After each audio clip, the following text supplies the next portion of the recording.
कहानी प्यार में धोखा। मैं अपनी उम्र के उस पड़ाव में थी जब कोई भी लड़की किसी लड़के के प्यार में अपनी सुध-बुध खो बैठती है। यानी कि मेरी उम्र उस वक्त 17 से 18 साल थी। अच्छे बुरे की तमीज़ और दुनिया को परखने का ढंग नहीं था। सोचों में गहराई नहीं थी। लड़कों के खूबसूरत चेहरे को देख उन पर मर मिटने को जी चाहता। ये उम्र का वह दौर था जब हर लड़की को एक साथी की ज़रूरत होती है। मैं भी उन्हीं लड़कियों में से एक थी जिसे अब एक साथी की ज़रूरत महसूस होने लगी। कुछ दिनों बाद मुझे एक साथी मिल ही गया। वह लड़का मेरे घर के सामने वाले फ्लैट में रहता था। वो देखने में बहुत खूबसूरत था। कुछ ही दिनों में मैं उसके खूबसूरती की दीवानी हो गई। कुछ दिन तक हम यूं ही एक दूसरे को देखते रहे, पर कुछ दिन बाद इशारों इशारों में हम दोनों की बातें होने लगी। बातें होते होते फिर हम दोनों के मिलने का भी सिलसिला शुरू हो गया। उसका नाम रोहित था। मैं रोहित के प्यार में इतनी पागल हो गई थी कि अब उसके बिना मुझे कुछ दिखाई नहीं दे रहा था। कुछ दिन मेरे पिताजी मेरे लिए एक लड़के का रिश्ता लेकर आए। साथ में उस लड़के का फ़ोटो भी था। जब मेरी माँ ने उस लड़के का फ़ोटो मुझे दिखाया तो वह फ़ोटो देखते ही गुस्से से मैंने उस फ़ोटो को फाड़ कर फेंक दिया और कहा, कितना बदसूरत है ये लड़का। आप लोगों को मेरी शादी के लिए यही लड़का मिला था। मैं इस लड़के से शादी हरगिज़ नहीं करूँगी। वैसे सच बताऊँ तो वह लड़का इतना भी बदसूरत नहीं था, पर मेरी पसंद तो रोहित था। रोहित के प्यार में मैं पागल जो थी। शाम को जब घर वापस पिताजी आए तो माँ ने उन्हें सारी सच्चाई बता दी। पिताजी ने मुझे बुलाया और मुझसे शादी इनकार करने का कारण पूछा। मैंने भी बिना हिचकिचाहट उन्हें सब कुछ बता दिया कि पिताजी, जो रिश्ता आप लेकर आए हैं वह लड़का मुझे पसंद नहीं। मैं सामने वाली बिल्डिंग में रहने वाले रोहित नाम के लड़के से प्यार करती हूँ और उसी से शादी करना चाहती हूँ। मेरी बातें सुनने के बाद पिताजी ने मुझे समझाते हुए कहा, बेटा, सूरत ही सब कुछ नहीं होता, सीरत भी देखी जाती है।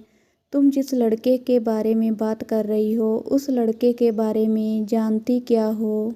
मैंने पापा से कहा, पापा, मैं उसे ज़्यादा तो नहीं जानती, बस यूं ही हम दोनों एक दूसरे को पसंद करने लगे।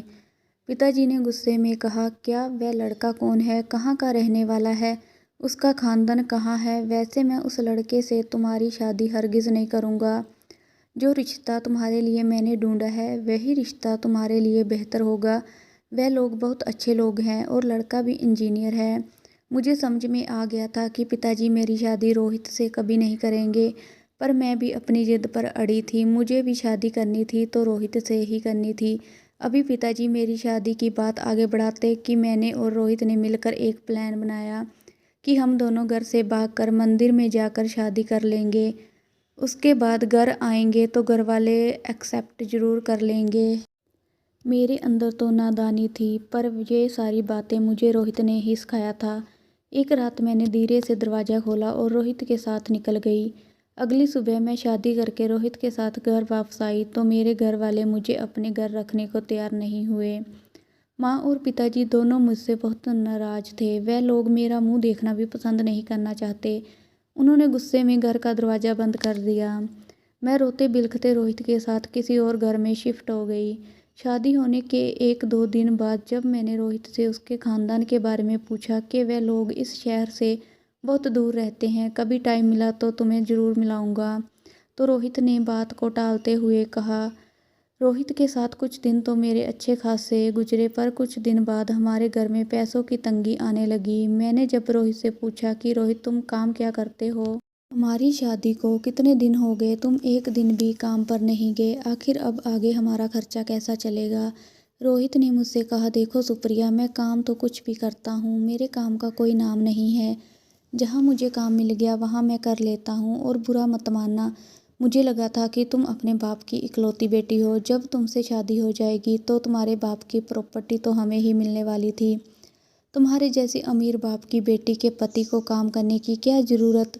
पर तुम्हारे पापा ने तो हमें घर से ही निकाल दिया। रोहित के मुंह से ऐसी निकम्मी बातें सुनकर तो मेरा दिमाग चकरा गया। पहली बार मैंने अपनी ज़िंदगी में इतना बड़ा धोखा खाया था, और ऐसा धोखा कि मेरी पूरी ज़िंदगी ही खराब हो गई थी। आज मुझे अपने पापा की कही हुई एक एक बातें याद आने लगी।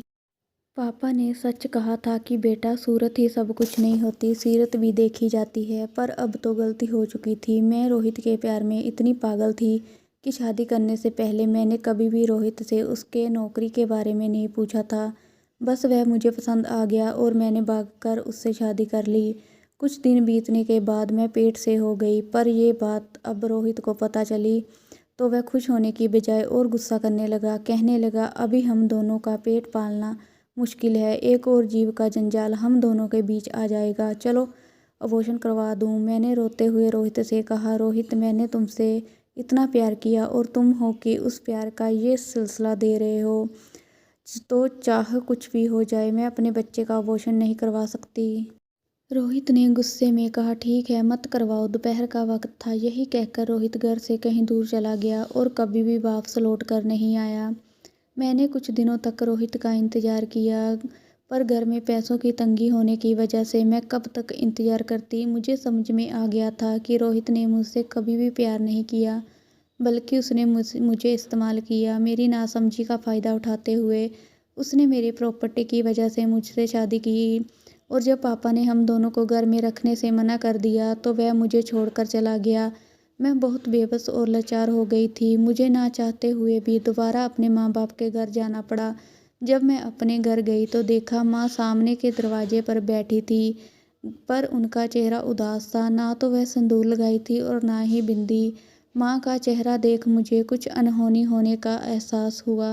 माँ मुझे देखते ही रोने लगी। माँ ने मुझसे कहा, बेटा जब तुम यहाँ से चली गई तो अगल बगल के लोगों ने हमें ताने देने शुरू कर दिए कि एक ही बेटी थी, उसे संभाल ना सके और वह भी इज्जत खराब करके भाग गई। तेरे पापा ये सब बर्दाश्त नहीं कर पाए और उन्हें हार्ट अटैक आ गया और वह हमें छोड़कर चल बसे। अपने पापा की मौत की खबर सुनकर मैं अपने माँ को पकड़कर रोने लगी और रो रो कर कहने लगी, माँ मुझे माफ़ कर दे, ये सब मेरी वजह से हुआ। मैंने बहुत बड़ी गलती की। आज अगर पापा की बात मान ली होती तो मुझे ये दिन नहीं देखना पड़ता। रोहित मुझे छोड़कर कहीं चला गया। मैंने माँ को सारी सच्चाई बता दी और माँ को पकड़कर खूब रोई।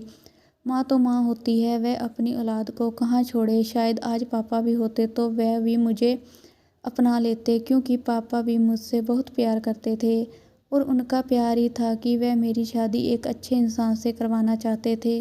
पर मैंने ही नादानी में आकर गलत कदम उठा लिया। कुछ दिन बाद मैंने एक लड़के को जन्म दिया।